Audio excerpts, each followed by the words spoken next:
Good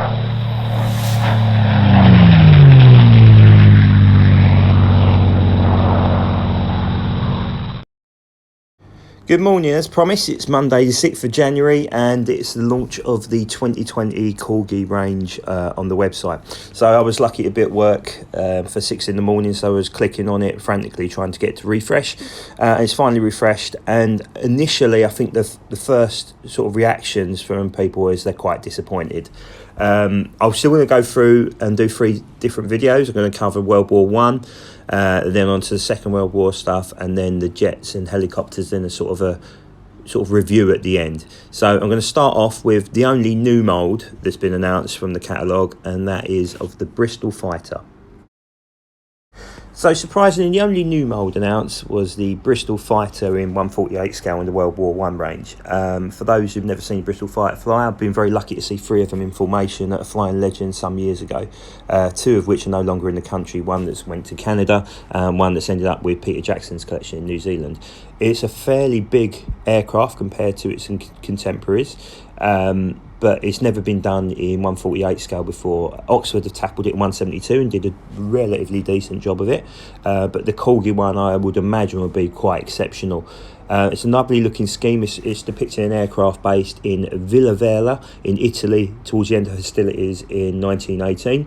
Nice sort of olive green sort of top and a yellowish underneath.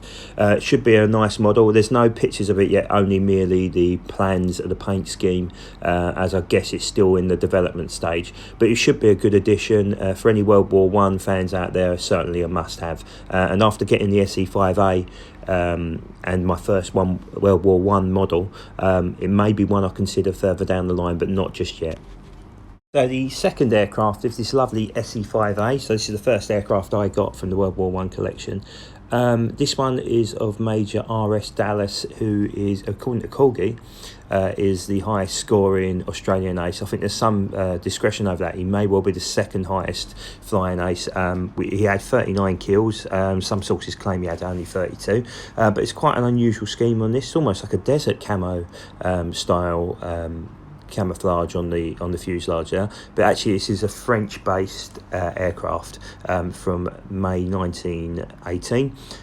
He was shot down in June 1918 by a trio of Fokker triplanes from one of the esters. I can't remember quite off the top of my head, but yeah, nice little aircraft.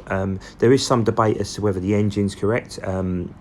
Dallas actually flew a Hispano-Suiza powered SE5A rather than the Viper powered SE5A, which actually had a higher prop shaft, but I'm not quite sure whether that's going to be actually rectified by the final release, but something to look out for in here. Next aircraft is a Sopwith Camel from Wilfred Mop May.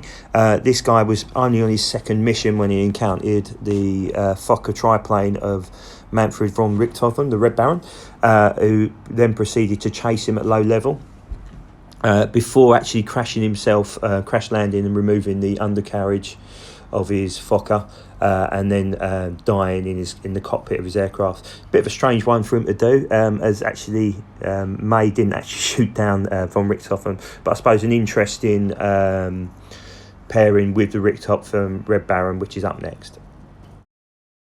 The next aircraft is a Fokker DR1 triplane of the famous Flying Circus, and this one is another family member of the von Richthofen clan, and this one is Wolfram. So he was a cousin of Manfred, the legendary Manfred, and his brother Lothar.